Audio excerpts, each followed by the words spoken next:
begin to look at life, as you begin to look at the things you want to do, decide that you're going to become the active force in your life. Decide that you're not going to go through life feeling like a victim. Decide that when things become challenging, and they are, that you're not going to personalize it, that you're going to look at it and you do whatever you must do in order to work things out and learn from it. Learn from it. That's the key. I like what Charles Udall said. He says, in life, you will always be faced with a series of God-ordained opportunities, brilliantly disguised as problems and challenges. If you've lost your job, don't say that I've been laid off. Just say, I've been given an opportunity by the universe to find my life work.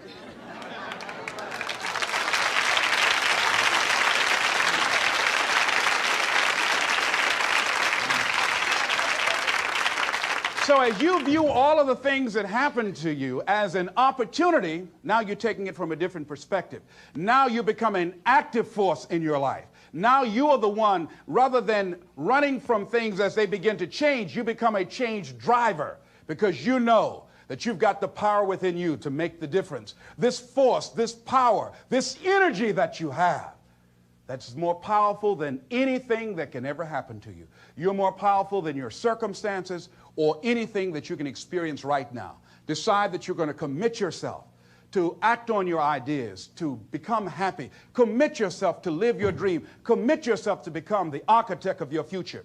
There's something that I heard that Goethe wrote that I love very much. And it really, as you begin to operate out of this consciousness, you begin to experience a different level of living in terms of commitment. He says, until one is committed, there is hesitancy, the chance to draw back, always ineffectiveness. See, until you are willing to jump out there.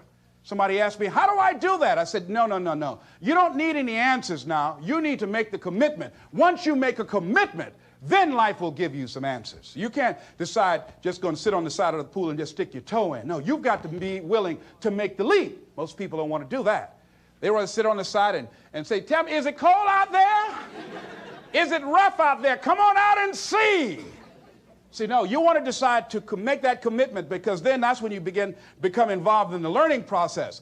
He said, concerning all acts of initiative and creation, there's one elementary truth, the ignorance of which kills countless ideas and splendid plans, that the moment one commits oneself, then providence moves too.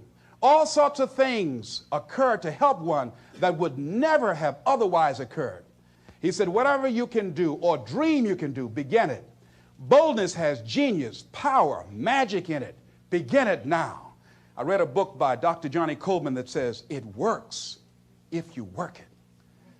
And as you begin to look at your life, decide that you're going to start working on that dream. You're going to work and nurture that idea. Now, there will be people that will criticize you. There will be people that won't see it for you.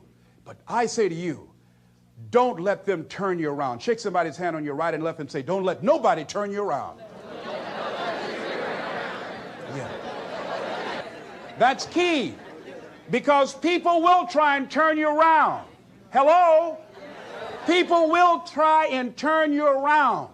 But when I heard Bob Mays out of Chicago sing that song, don't let nobody turn you around, that's real. Because that's why most people don't act on their dreams and ideas. That's why most people, when I'm talking with kids that are in institutions, and I said, what happened? Why did you give up working hard and making good grades? Well, they started teasing me.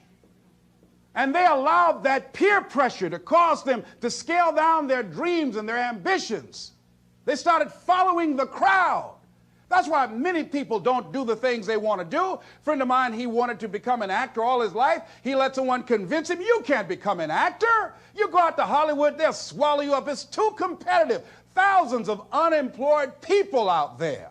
But then another friend of mine, Sheila Hall, and she decided at age 42, I'm going to live my dream. Her son graduated from high school. She decided to make the plunge, to go to Hollywood. Quiet person, never had any experience in the area, and because she decided to make the commitment, she is now working on a one-woman show, and she's been getting support from everywhere because she was willing to make the commitment. This other guy is far more talented and skillful, but he wasn't willing to make the commitment. So he goes to work every day to a job that's making him sick because he doesn't have the guts or the boldness to stand up in life and say, I'm going to live my dream. I'm going to commit myself to live out what's in me. I heard Dr. Johnny Youngblood say, I must live what's in me. I said, why do you do this? He said, I got to do it. I got to do it. And I'm saying, find something in your life that you say, hey, it might not work out, but I got to do this. Why? Hey, it's the one thing I love. It's my piece. It's my thing. You don't understand it? It's all right. It's all right.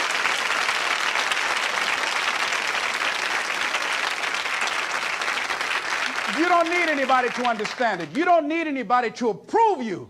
You don't need anybody to say, go ahead on and do it. If you get that, that's fantastic. If you get that encouragement, that's great. But I say stand up within yourself boldly and say, this is my life. I'm controlling my destiny. This is Mrs. Mamie Brown's baby boy, Leslie Calvin Brown, saying it's been a plum-pleasing pleasure as well as a privilege. Thank y'all here.